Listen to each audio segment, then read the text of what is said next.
Sultan. Ne? Kaçma diyeyim.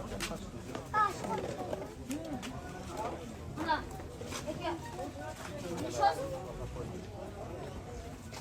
Büyük baba.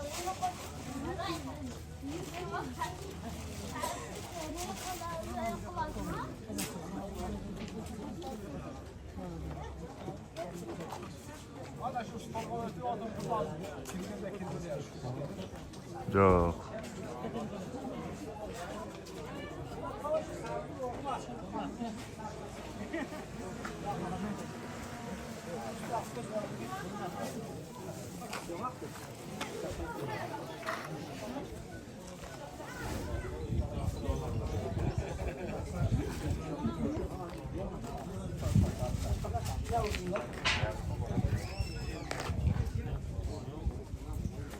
Yaşamış koydun ha?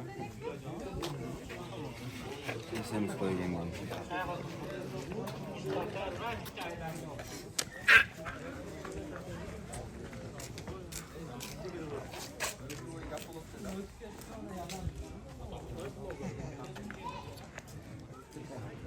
Okulda Rajitom'dan keyin chiqqanda o'zi? Kızıllardan çalmam.